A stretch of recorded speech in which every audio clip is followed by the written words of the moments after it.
Hello guys, ये देखिए आज हमारे पास माइक्रोटेक का चार्जर रिपेयर होने के लिए आया है, जो कि रिक्शा का बैटरी चार्जर है। 48 वोल्ट का चार्जर होता है गाइस। ये इसमें प्रॉब्लम थी गाइस, इसके जो यहाँ पे मॉसफेट लगे रहते हैं ये 3 ये ख़राब थे। बाकी ये डायोड है। और इसका नंबर मैं बता देता हूँ गाइस आपको। अगर आपको कोई नंबर नहीं मिले तो उसकी जगह आप लगा सकते हैं गाइस। इसका नंबर है मॉसफेट का 55NM60ND। दोस्तों इसका ये नंबर है। और ये 3 मॉसफेट हैं, इधर 1 2 3 एक ही नंबर के हैं गाइस ये तीनों मॉसफेट। और ये जो है एक डायोड है। तो डायोड तो गाइस तुम कोई से भी लगा दो चलेगा, कोई दिक्कत नहीं है। यहाँ की मैनुअल भी डायोड लगा दोगे इस तरह का तब भी चलेगा, कोई दिक्कत नहीं है। बड़ा डायोड लगा दीजिए इसकी जगह। 6-7 एम्पियर का जो भी आता है मार्केट में मिल जाता है वो लगा सकते हो अगर ये ख़राब। बाकी तो ये ख़राब होता ही नहीं है। और दूसरी बात गाइस, ये 1 2 3 ये मॉसफेट है गाइस। और अगर आप इसको रिपेयर कर रहे हैं तो इसकी जगह देखिए गाइस, इसमें एक कंपनी द्वारा एक कैपेसिटर लगा होता है जो कि 600 माइक्रोफेराड और 450 वोल्ट में होता है गाइस ये।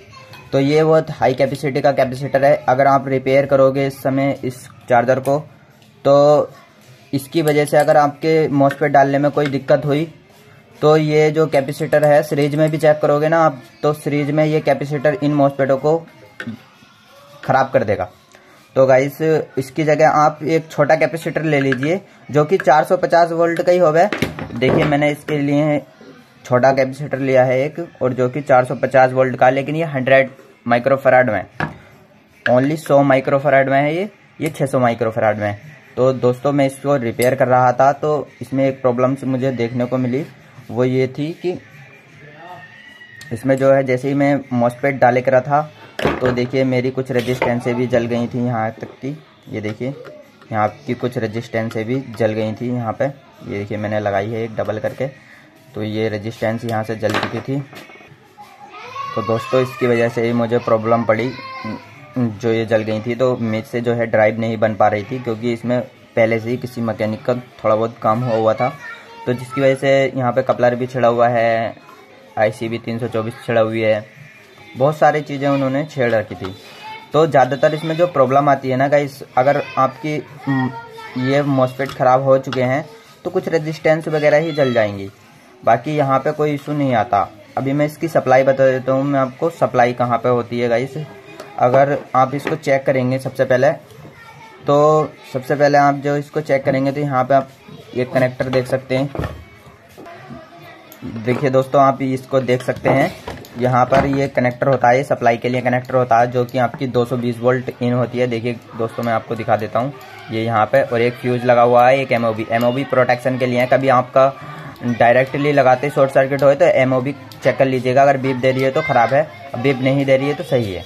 और यहाँ पे फ़िल्टर है, ये ज़्यादातर ख़राब नहीं होता है, ये फ़िल्टर कॉइल है, इसको कॉइल बोलते हैं, तो ये भी ज़्यादातर ख़राब नहीं होती है। और ये रिएक्टिफायर है, रिएक्टिफायर ख़राब हो जाता है गाइस, अगर ये बीप दे रहा है तो ख़राब है, बाकी बीप नहीं है तो सही है। और इसकी रिएक्टिफायर आपको चेक करना नहीं आता तो उसके ऊपर भी मैं एक वीडियो बना दूँगा। वैसे तो यूट्यूब पे काफ़ी वीडियो पड़ी हैं जो रिएक्टिफायर चेक करने के बारे में बताती हैं। और ये फ़िल्टर है एक, इसको आप हटा भी सकते हो लगा भी सकते हो, कोई दिक्कत नहीं है। ये इसके अगाड़ी कॉइल है, और इसके अगाड़ी गाइस ये NTC एक फ्यूज करके होता है।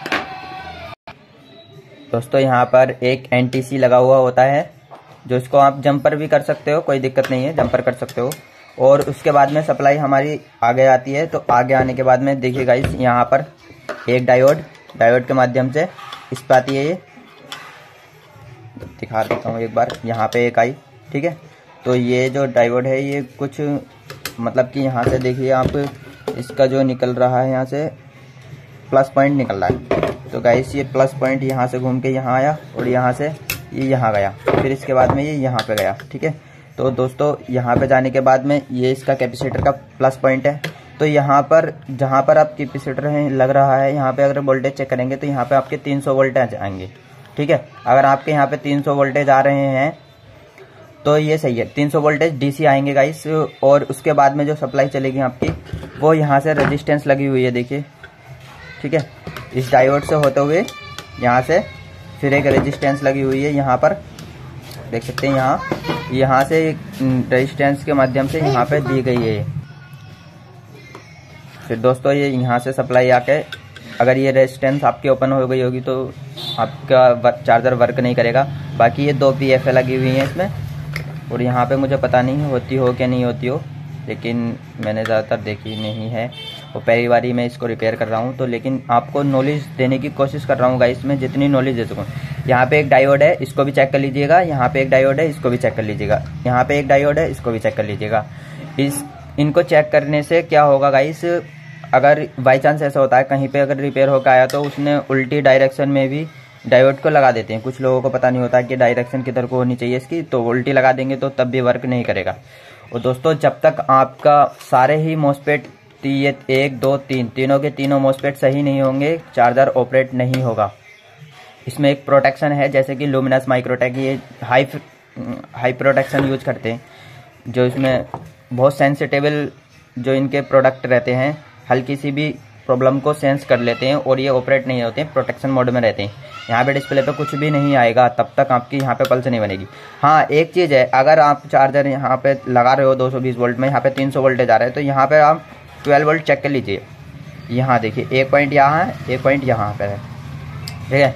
यहाँ पर आप 12 वोल्ट चेक कर लीजिए, और ये स्विच का पॉइंट है, देखिए मैं दिखा देता हूँ। और स्विच को ऑन कर लीजिए, स्विच ये है गाइस, ये स्विच है।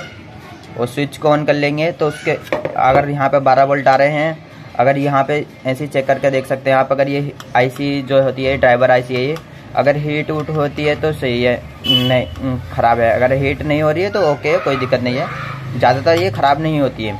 जैसे हाई वोल्टेज का फॉल्ट आता है, जैसे कि यहाँ से पीसीबी जल सी जाती है, कुछ और हो जाता है, तो इस केस में तो चार्जर रिपेयर होना नामुमकिन है। और बाकी कोई दिक्कत नहीं रहती, ना ही इसमें प्रॉब्लम आती, ना ही इसमें। एक कहने को आ भी सकती है कभी एक आध बार तो, लेकिन कोई दिक्कत नहीं आती है। अभी मैं इसके वोल्टेज भी चेक करके दिखाऊंगा इस कहाँ कहाँ पे कितने आते हैं। अगर यहाँ तक मैंने आपको सिखाया है, जो कि इसका इनपुट सेक्शन है, मतलब कि इनपुट सप्लाई का सेक्शन है, ठीक है। तो ये जो सेक्शन है बिना बैटरी के ऑपरेट होगा, ठीक है, बिना बैटरी के ऑपरेट होगा। यहाँ पे बैटरी लगाने की कोई ज़रूरत नहीं है, तो बिना बैटरी के ऑपरेट होगा। और ऑपरेट होगा ब्लिंक करके, एलईडी ब्लिंक करेंगी और ऑपरेट हो जाएगा सर्किट। तो गाइस इसके ये देखने लेते हैं, और उसके बाद में यहाँ पे बीप चेक कर लीजिएगा। 1 2 यहाँ पे बीप आनी चाहिए, क्योंकि गाइस ये ट्रांसफार्मर की टैपिंग है, तो यहाँ पे बीप आनी चाहिए। और यहाँ पे भी बीप आनी चाहिए, ये भी ट्रांसफार्मर की टैपिंग है। और यहाँ पर भी बीप आनी चाहिए, 12 वोल्ट की टैपिंग है, ठीक है। और गाइस और यहाँ पे चेक करेंगे तो यहाँ पे भी एक बीप आएगी, क्योंकि ये भी एक ट्रांसफार्मर की टैपिंग है। और दोस्तों ये जो ट्रांसफार्मर है लगा रखा है इन्होंने, ये रिंग वाला ट्रांसफार्मर है, तो ये जो है सप्लाई को इधर उधर करने के लिए ही है, मतलब कि यहाँ से सप्लाई उठेगी यहाँ को, जो कि आपको ये मेन कॉइल होती है, इसी तरीके से ये भी है, ठीक है। और इसमें ये पतले पतले जो वायर हैं वो यहाँ के, जो ये रिले को सप्लाई देगा, ठीक है, 12 वोल्ट रिले को देगा। और तब देगा जब बैटरी लगेगी तब, ठीक है, तभी रिले ऑपरेट होगी, उससे पहले नहीं होगी। तो दोस्तों यहाँ पर देखिए ये इसके वायर हैं। अगर आपका फ़ैन नहीं चल पा रहा है तो गाइस सेंसर को चेक कर लीजिएगा, कहीं अगर सेंसर में भी कोई दिक्कत हो गया। और नहीं तो यहाँ पे एक ट्रांजिस्टर लगा रखा है, ये देखिए, ये फ़ैन के ऑपरेट करने के लिए है। उसके बाद में आप यहाँ पे कनेक्टर पर 12 वोल्ट सप्लाई चेक कर लीजिएगा। फ़ैन के कनेक्टर पर आ रही है तो उसके इसमें अगर फ़ैन के कनेक्टर पर 12 वोल्ट आ रही है तो आपका फ़ैन ख़राब है, फ़ैन चेक करिए, ठीक है गाइस। और यहाँ पे देखिए 7805 लगा हुआ है, TCL 431 लगा हुआ है यहाँ पर। तो ये जो होता है, ये यहाँ पे 2 लगे हुए हैं, एक ये है और एक ये है। ये सप्लाई को फिल्टर करने के लिए होता है, जैसे कि जीनर लगा होता है अपना जीनर की, इससे ज़्यादा वोल्टेज आएंगे तो आगे सप्लाई नहीं जाएगी, तो ये ऐसे होता है, बाकी वोल्टेज को ड्रॉप कर लेता। और कभी कभी अगर ये शॉर्ट हो गया तो चार्जर ही ऑपरेट नहीं होता, इस केस में भी चार्जर अपना ऑपरेट नहीं होता है, ये आप ध्यान रखिएगा। और बाकी जितनी चीज़ है मैंने आपको बताने की कोशिश करी है। चलिएगा इसमें इसको जो है ना आपको 220 वोल्ट इन करके दिखा देता हूँ। इसमें देखिए यहाँ पर 220 वोल्ट मैंने देता हूँ मैं इसमें, यहाँ पे वायर लगा दिए हैं जो कि इसके कनेक्टर पे ही हैं, यहीं पे मैंने कनेक्ट किए हैं। तो मैं इसको 220 वोल्ट इन देता हूँ। गाइस देखिए ये मैंने बिल्कुल ओके कर दिया था, और ये स्टैम्प वर्क भी कर रहा है दोस्तों। और यहाँ पर देख सकते हैं आप LED जो एलईडी हैं यहाँ पर ये ब्लिंकिंग कर रही हैं, दिखाई दे रही होंगी दोस्तों आपको। बाकी इसको ज़्यादा हाथ से छूने की कोशिश न कीजिएगा, क्योंकि ये करंट भी मार देता है कभी कभी, क्योंकि करंट की सप्लाई पे ये जो एक एलईडी ब्लिंक नहीं कर रही है गाइस, बैटरी पे लग के अपने आप ब्लिंक करने लगेगी। तो ये फाल्ट की एलईडी है गाइस, ये रेड वाली जो जल रही है, क्योंकि इसने कंपनी ने खुद लिख के दिया है चार्जर पे। देखिए मैं आपको दिखा देता हूँ इस चार्जर के बॉक्स पे क्या लिखा हुआ है। अगर दिखाई दे तो आप चेक कर सकते हैं इस पर क्या क्या लिखा हुआ है। देखिए, कनेक्शन यदि सिर्फ लाल एलईडी दमक रही है तो आउटपुट बैटरी कनेक्शन में किसी प्रकार की समस्या है या बैटरी कनेक्टर हटा हुआ है। यदि कोई भी एलईडी नहीं जल रही तो इनपुट कनेक्शन में कोई प्रॉब्लम है, मतलब कि जो इनपुट सेक्शन है उसमें कोई प्रॉब्लम है। बस यही इस पर लिखा हुआ है। और ये हमने इसको 220 वोल्ट इन दे दिए हैं। अब आपको यहाँ पे मैं वोल्टेज चेक करके दिखाऊंगा। दोस्तों वीडियो थोड़ी लंबी हो सकती है क्योंकि ये चीज़ ही ऐसी होती है। तो दोस्तों मैं यहाँ पर देखिए मैंने मीटर रख लिया है, यहाँ पे मैं वोल्टेज चेक करूँगा। सबसे पहले हम एसी वोल्टेज चेक करेंगे कहाँ आते हैं, ठीक है। तो दोस्तों ये मेरे एसी वोल्टेज पे मीटर को लगा लिया है और यहाँ पर देखिए मैंने 220 वोल्ट दे दिए हैं। यहाँ पे देखिएगा 220 वोल्ट। तो दोस्तों मैंने यहाँ पर 220 वोल्ट दे दिए। ये 220 वोल्ट ब्रिज रिएक्टिफायर की बीच वाली लेगों पे पहुँचेंगे, ठीक है दोस्तों। ये बीच वाली जो लेग है इसकी यहाँ पर आएंगे, लेकिन यहाँ पे मेरा मीटर नहीं दिखा रहा है, जबकि आपके अच्छी क्वालिटी का मीटर होगा तो आपको दिखा देगा, क्योंकि ये फिल्टर हो रही है ना यहाँ पे गाइस। ये कुछ वोल्टेज में डिफरेंस हो रहा है। यहाँ पे जो कॉइल लगी होती है ना, ये कुछ हमिंग को कम कर देती है, जिसके कारण ये लोकल मीटर नहीं दिखा पाते हैं। ये सही वाला मीटर होना चाहिए। तो दोस्तों अभी 220 वोल्ट यहाँ पर आए हैं, तो माइक्रो हमारी सेंस कर रही है इसको 220 वोल्ट को, ठीक है, ये इन रेजिस्टेंस के थ्रू। अब मैं यहाँ पे लास्ट पे आपको वोल्टेज दिखा देता हूँ कहाँ पे कितने वोल्टेज हैं, ठीक है। तो दोस्तों यहाँ पे मीटर 13 वोल्टेज कुछ दिखा रहा है, तो 0 कर लेते हैं हम इसको और इसको फिर दोबारा से लगाते हैं। देखिए यहाँ पे 7-8 वोल्टेज दिखा रहा है, यहाँ पे 7-8 वोल्टेज दिखा रहा है। फिर जिसमें जो सारी रजिस्टेंस हैं गाइस वो 1004 नंबर लिख रहा है इस पे, एसएमडी में 1004 लिख रहा है। और जो पर रजिस्टेंस वोल्टेज ड्रॉप कर रही है हमारे, वो दोस्तों 6-7 वोल्टेज ड्रॉप कर रही है, 7 वोल्टेज ड्रॉप कर रही है, ठीक है। ये दोस्तों 7 वोल्टेज ड्रॉप कर रही है एक रेजिस्टेंस, ठीक है। और यहाँ पे जो रेजिस्टेंस है 1 2 3 4 5 6 7 8 9 10, यानी कि 5-5 की लाइन है, जो कि एक लाइन वोल्टेज हमारे ड्रॉप कर रही है, वो 14 वोल्टेज ड्रॉप कर रही है, जो कि दोस्तों एसी वोल्टेज है 20 वोल्ट ड्रॉप कर रही है। और यहाँ पे और चेक करेंगे तो दोस्तों यहाँ पर भी 20 वोल्ट ड्रॉप हो रहे हैं। तो टोटल हमारे वोल्टेज जो ड्रॉप हुए वो 40 वोल्ट ड्रॉप हुए। 40 वोल्ट में दोस्तों यहाँ पर 220 वोल्टेज हैं, तो यहाँ पर आउटपुट कितना मिलना चाहिए हमें? 40 वोल्टेज 220 वोल्टेज में से कम कर दिए तो, लेकिन ये 6-7 ही वोल्टेज मिल रहा है। इसका कारण तो मुझे पता नहीं है गाइस क्यों मिल रहा है यहाँ पर, लेकिन बहरहाल ये सही है। और ये 6-7 वोल्टेज आप यहाँ पे चेक कर लीजिएगा, पता नहीं कैसे ड्रॉप हो रहे हैं इतने सारे वोल्टेज, क्योंकि गाइस 1004 नंबर की रेजिस्टेंस है ये जो एसएमडी में है। तो यहाँ पे 6-7 वोल्टेज आ रहे हैं, कोई दिक्कत नहीं है। माइक्रो को जाएंगे सीधे मैन कंट्रोल कार्ड पे जाएंगे ये सीधे वोल्टेज, ठीक है। तो गाइस ये मैन कंट्रोल कार्ड पे नहीं, मैन कंट्रोल कार्ड पे नहीं जा रहे हैं ये वोल्टेज, जा रहे हैं गाइस ये LM324 पे ही जाएंगे शायद, ये LM324 पे जाएंगे गाइस वोल्टेज वाले।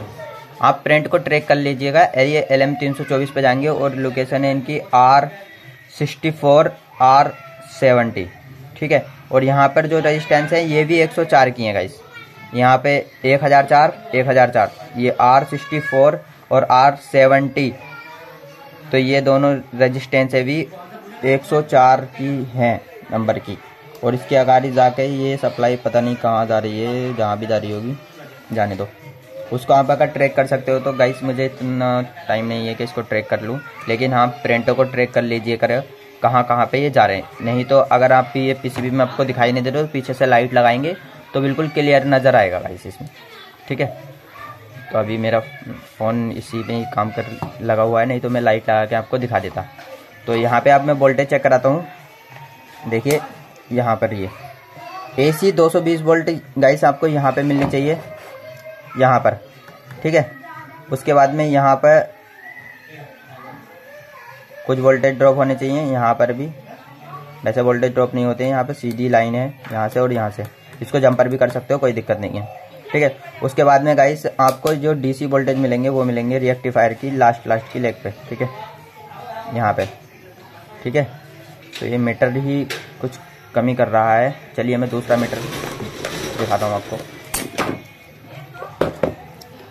देखिए यहाँ पर, तो मैंने यहाँ पर वोल्टेज चेक किए, 182 वोल्टेज मिल रहे हैं रेक्टिफायर की लास्ट वाली लेग पे, ठीक है। और अभी AC वोल्टेज चेक कराता हूँ ब्रिज रेक्टिफायर पे। देखिए मैंने दूसरा मीटर ले लिया है और रेक्टिफायर की बीच वाली लेगों पे हम चेक करते हैं। तो यहाँ पर हमें वोल्टेज मिल रहे हैं गाइस। अबे वोल्टेज मीटर नहीं दिखा पा रहा, चलिए आउट।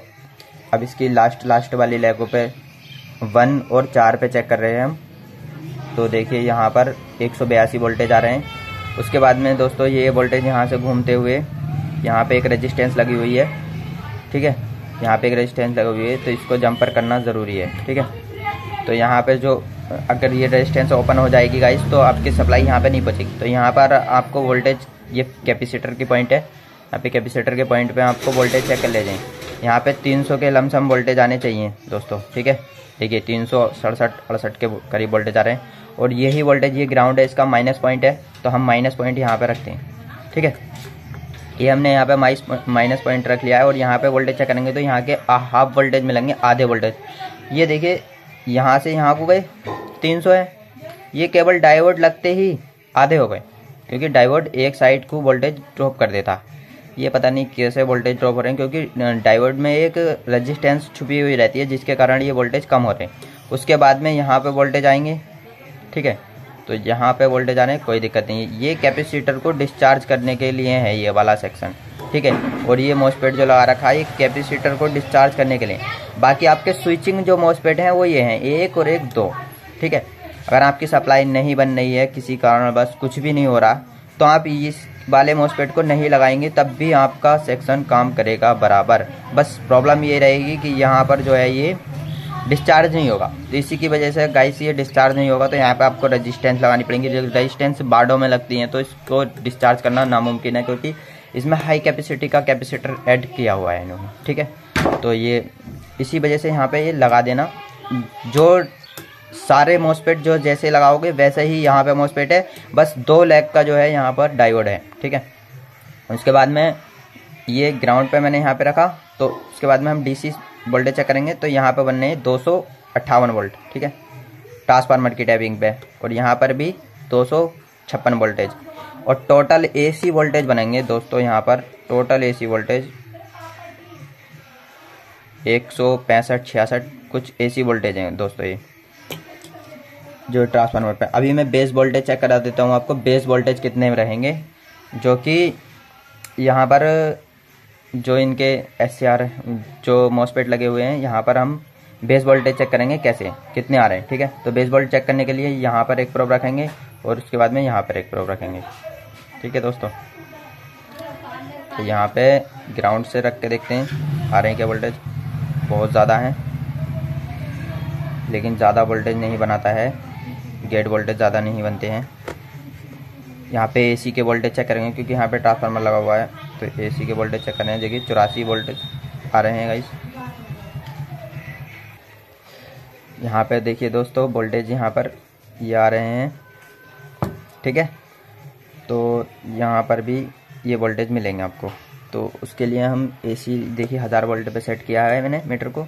यहाँ पे वोल्टेज चेक करेंगे दोस्तों, 0 वोल्टेज है, स्विचिंग जारी है। देखिए 256-65 वोल्टेज है, लेकिन यहाँ पे 0 वोल्टेज कैसे हैं। ये भी बेस है ना गाइस, ये भी बेस है गाइस ये तो। और यहाँ पर पता नहीं गाइस यहाँ पे वोल्टेज कैसे अप डाउन हो रहे हैं, इतनी नॉलेज नहीं है। आप गेट वोल्टेज चेक करने चाहें तो कर लीजिए, लेकिन आप केवल इन रजिस्टेंसों को ध्यान से लगाइएगा, ठीक है। और अगर नंबर नहीं पता तो आपको मैं नंबर बता देता हूँ दोस्तों, 0029 ये इसका R12 का जो है यहाँ पर नंबर है। ऐसे ही ये R15 जो लग रही है यहाँ पर भी 0029 की रेजिस्टेंस है।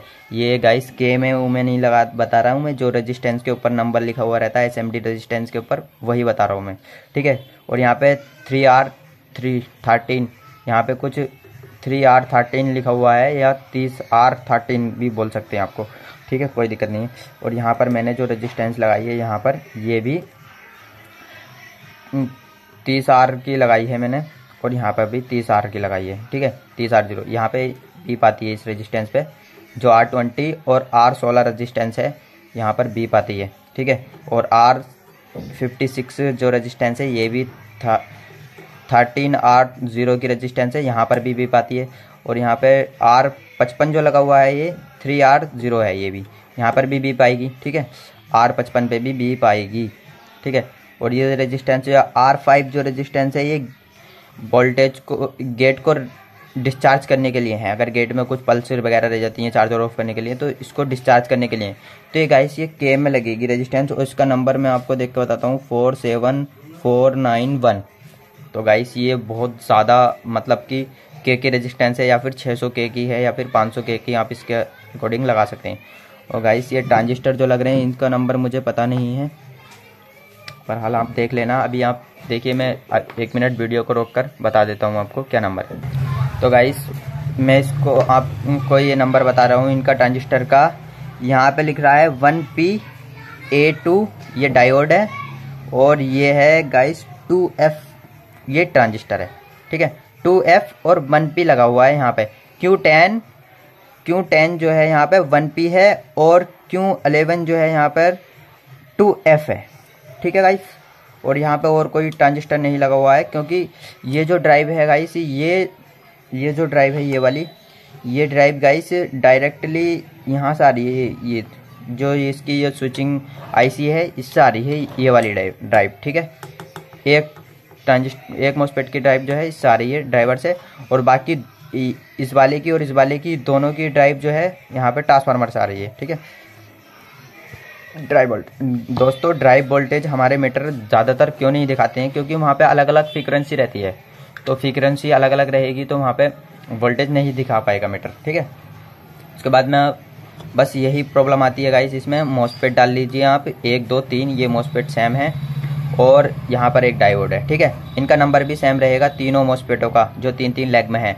और ये 2 लेग में जो मॉस्फेट दिखाई दे रहा है ये आपको ये डायोड है, ठीक है। और आप कैपेसिटर चेंज कर दीजिएगा। मेन चीज़ आपकी दोस्तों थोड़ी बहुत प्रॉब्लम के लिए बता देता हूँ मैं, इसको कार्ड को जस्ट उल्टा कर ले रहा हूँ। देखिए मेन चीज़ क्या क्या चेक करनी है गाइस आपको। यहाँ पे रेजिस्टेंस है, इस पे भी चेक कर लीजिएगा, यहाँ पे एमओ भी चेक कर लीजिएगा, ये फिल्टर वगैरह चेक कर लीजिएगा बस, और ये मॉस्फेट, ठीक है।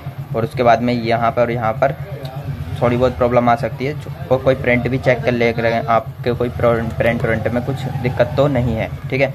और बाकी ट्रांसफार्मर इसका ख़राब नहीं होता। अगर यहाँ पे स्पार्किंग वगैरह दिखाई दे रही है तो ट्रांसफार्मर की तुम लूपिंग चेक कर सकते हो सही है या ख़राब है। उसके बाद में यहाँ पर देखिए, इसके बारे में नहीं बताया मैंने, तो यहाँ पर ये जो है ये डायोड लगा रखे हैं हमारे, जो एम्पियर होते हैं ना 10 साढ़े 10 एम्पियर निकालता है, ये 11 12 13 14 जो भी एम्पियर है इसके, वो एम्पियर को ज़्यादा एम्पियर के अगर यहाँ पे डायोड प्लेट यूज करती तो गाइस वो कंपनी कह रही जो डायोड प्लेट यूज करेगी, तो डायोड प्लेट यूज नहीं होती है गाइस। यहाँ पर जो यूज होती है ना, ये यहाँ पर ये मॉस्फेट यूज करते हैं, जो कि डायोड ही होते हैं एक तरीके के, और एक ही साइड में लगा रखे हैं, दोनों पैरेलल डायोड है, ठीक है। अगर ये बीप दे रहे हैं तो ये खराब है, बीप नहीं आती है। और यहाँ पर हम वोल्टेज चेक करके दिखाते हैं, आउटपुट वोल्टेज में कितने वोल्टेज मिल रहे हैं हमको, तो आउटपुट वोल्टेज चेक करके दिखाते हैं हम। ये देखिए दोस्तों, यहाँ पर मैं वोल्टेज चेक करके दिखा देता हूँ आपको। एसी के वोल्टेज चेक कर रहे हैं ट्रांसफार्मर पे, ठीक है, तो 27 वोल्टेज आ रहे हैं एसी के, ठीक है। अभी हम आपको डीसी वोल्टेज चेक करके दिखाएंगे, जो कि यहाँ पे रेक्टिफायर लग गया तो गाइस डीसी वोल्टेज बन गए। देखिए डीसी वोल्टेज नहीं दिखाएगा मीटर, क्योंकि हमें डीसी वोल्टेज पे सेट करना पड़ेगा मीटर को, ठीक है। तो यहाँ पे हमने इसको 200 की रेंज में सेट किया मीटर को, ठीक है, 200 वोल्ट डीसी, ठीक है, इसको इस पे सेट किया हमने। और यहाँ पर चेक करेंगे हम कैपेसिटर पे, जो कि डीसी के कैपेसिटर हैं, यहाँ पे 60-70 वोल्टेज आ रहे हैं, ठीक है। यहाँ पे देखिए 60.8 वोल्टेज आ रहे हैं, यहाँ पर 7.5 8.5 वोल्टेज दोस्तों इसमें जो है एक LM324 लगा रखी है, जो कि बैटरी लेवल वगैरह प्रोटेक्शन का काम करेगी, कितने वोल्टेज इनपुट आ रही है माइक्रो को बताएगी। इससे जो है इससे ये फायदा रहता है कि इसका माइक्रो कंट्रोल गार्ड फूकने से बच जाता है। ठीक है, सप्लाई सारी ले गई उसको ही देगी, लेकिन ये प्रोटेक्शन का काम करती है, जैसे कि हम ट्रांजिस्टर लगा देते हैं। ठीक है, और यहाँ पर एक रिले को ऑपरेट करने के लिए ट्रांजिस्टर लगा हुआ है, जो कि डीसी रिले को ऑपरेट करेगा जब आप बैटरी लगा देंगे तो। ठीक है, यहाँ पर ये ट्रांजिस्टर लगा हुआ है। इसकी लोकेशन है Q3। और गाइस इसका नंबर अगर मैं आपको देख के बताऊं तो दोस्तों इसका जो नंबर है, इसका ट्रांजिस्टर का जो नंबर है गाइस,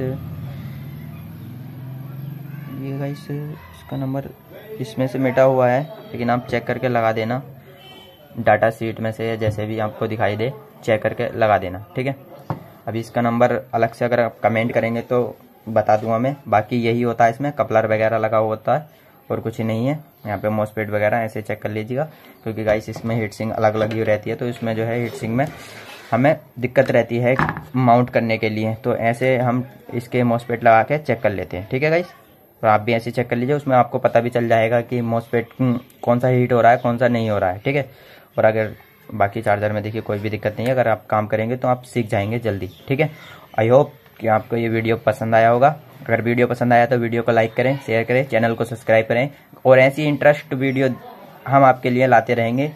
वीडियो देखने के लिए धन्यवाद। आपका दिन शुभ हो।